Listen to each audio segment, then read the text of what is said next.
बिस्मिल्लाहिर्रहमानिर्रहीम। अस्सलाम वालेकुम प्यार प्यार बहन भाइयों, आज मैं आपको बताऊंगी आलू का न्यू क्रिस्पी समोसा बनाने का तरीका। ये बहुत ही मज़ेदार समोसा बनेगा। इसको आप शाम की चाय के साथ स्नैक्स के तौर पर भी ले सकते हैं। अगर वीडियो पसंद आए तो इसे लाइक शेयर और सब्सक्राइब करना मत भूलिएगा। अब चलते हैं और शुरू करते हैं अपनी आज की रेसिपी।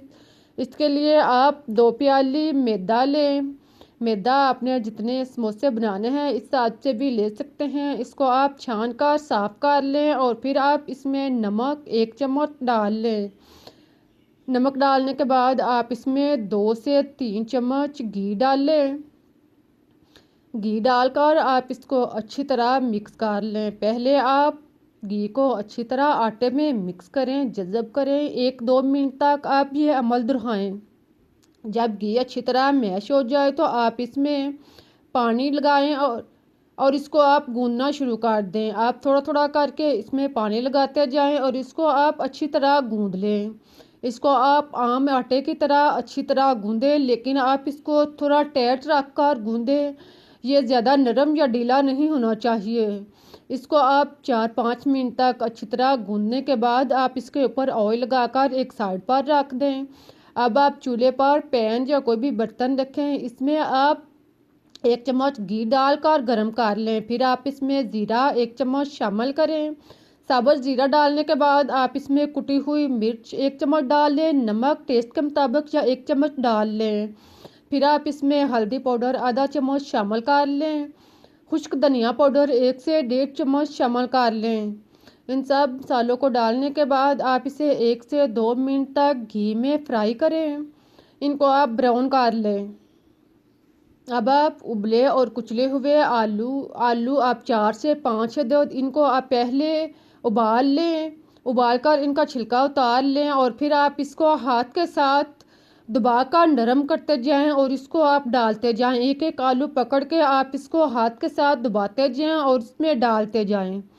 इसी तरह आप सारे आलू को इसके अंदर डाल दें। आलू को आप नरम करने के बाद कुचलने के बाद इसके अंदर शामिल करें। इसे आप मिक्स करें। 1-2 मिनट तक आप इनको भून लें। आलू और सारे मसाला जात को आप खूब अच्छी तरह मिक्स करें। इनको आप फ्राई कर लें। 1-2 मिनट ये अमल दोहराने के बाद अब आप हरी मिर्च 3 से 4 अदद कटी हुई, 1 अदद प्याज और हरा धनिया कटा हुआ, इन सब चीज़ों को आप इसके अंदर डाल लें। इसको आप डालने के बाद आप चम्मच चलाएं और इसे आप अच्छी तरह मिक्स करें। इन सारी चीज़ों को आप आलू के अंदर खूब अच्छी तरह मिक्स करें। 1 से 2 मिनट तक आप इसे अच्छी तरह मिक्स करें और इसे आप नरम होने दें। जब सारी चीज़ें अच्छी तरह मिक्स हो जाएं और नरम हो जाएं बिल्कुल इस तरह, तो आप चूल्हा बंद कर दें। इसको उतार लें। उतार कर आप इसे किसी प्लेट या खुले बर्तन में डालकर आप इसे फैला दें ताकि ये ठंडा हो जाए, नॉर्मल हालत में हो जाए। इसको आप एक साइड पर रख दें। अब आप मैदा लें जिसे हमने पहले 10 से 15 मिनट गूंद कर रखा हुआ था। इसे आप दोबारा से 1 से 2 दफ़ा गूंदें और फिर आप इसे 2 बराबर हिस्सों में तकसीम कर लें। अब आप इसके 2 बड़े बड़े पेड़े बना लें। अगर पेड़े ज़्यादा बड़े हों तो आप इसको 3 हिस्सों में भी तकसीम कर सकते हैं। देखें इस तरह आप इसका बड़ा सा पेड़ा तैयार कर लें। इसको आप दोनों हाथों में घुमाकर इसका गोल सा पेड़ा बना लें। दोनों पेड़े बनाने के बाद अब आप एक पेड़ा लें। इसके गिर्द आप खुश्क आटा या मैदा लगाने के बाद आप इसको बेल लें। इसकी आप बड़ी सी रोटी बेल लें।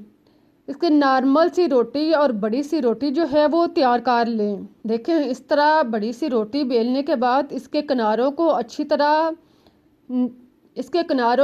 अच्छी तरह ब्रीक कर लें। इसको आप गोल सी बना लें। इस तरह आप गोल सी रोटी बनाने के बाद अब आप एक गिलास या आप कोई भी बाउल ले लें। इसको आप इसके ऊपर रख कर हल्का सा दबाएं और हल्का सा घुमाएं तो ये गोल सी रोटी की शक्ल में बन जाएगा। इसी तरह आप थोड़े थोड़े वक्फे पर आप गिलास को रखते जाएं। इसको आप हल्का सा दबाएं और साथ में घुमाते भी जाएं तो इस तरह आप कम वक्त में बहुत सारी छोटी छोटी रोटियां जो हैं वो बना सकते हैं। इसी तरह आप सारी रोटी के ऊपर गिलास रखते जाएं और इसको आप अच्छी तरह रोटियां जो हैं वो तैयार कर लें।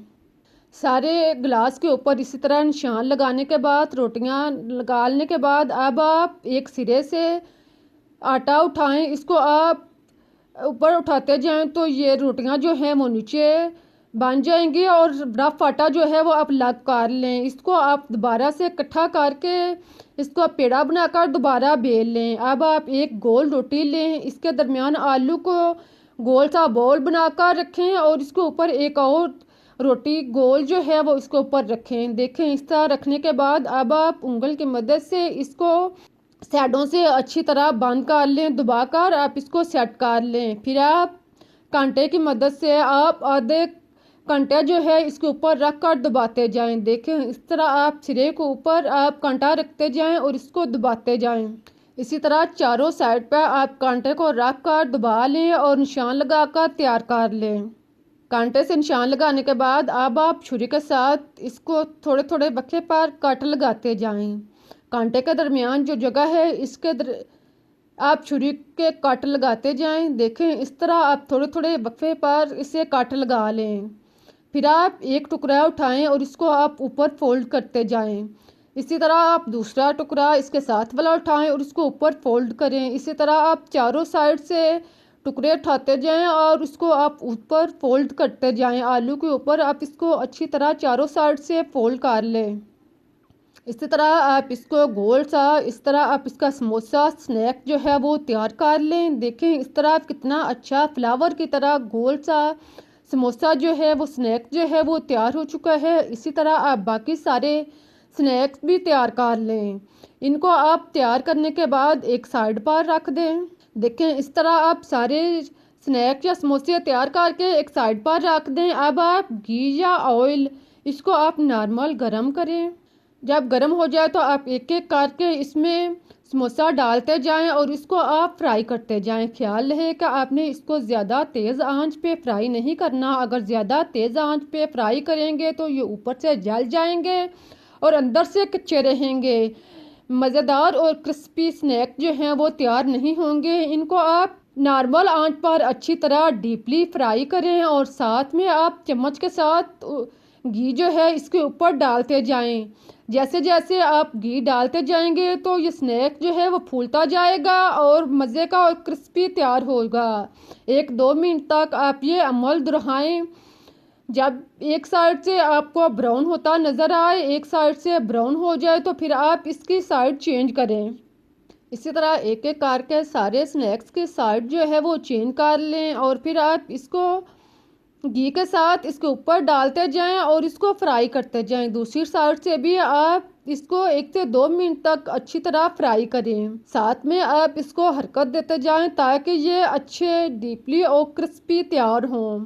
जब दोनों साइड से स्नैक्स जो हैं वो ब्राउन हो जाएं, क्रिस्पी तैयार हो जाएं, देखें, इस तरह आप 1 से 2 दफ़ा इनकी साइड चेंज करें और इनको आप अच्छी तरह ब्राउन होने दें। जब दोनों साइड से इस तरह का स्नैक्स तैयार हो जाए तो आप इसको निकाल लें। आप देखें कितना अच्छा क्रिस्पी स्नैक जो है वो तैयार हुआ है। निकाल कर आप इसको जाली पर रखें या टिश्यू पेपर पर रखें ताकि इसका ऑयल जो है वो रिमूव हो जाए। देखें, बहुत ही मज़े का टेस्टी न्यू तरीके का क्रिस्पी समोसा तैयार हो चुका है। इसको आप बनाएं, खुद खाएं, बच्चों को दें, मेहमानों के लिए बनाएं। बहुत ही मज़ेदार और टेस्टी रेसिपी से उम्मीद है कि आप लोगों को पसंद आई होगी। अगर अच्छी लगी है तो इसे लाइक, शेयर और सब्सक्राइब करना मत भूलिएगा।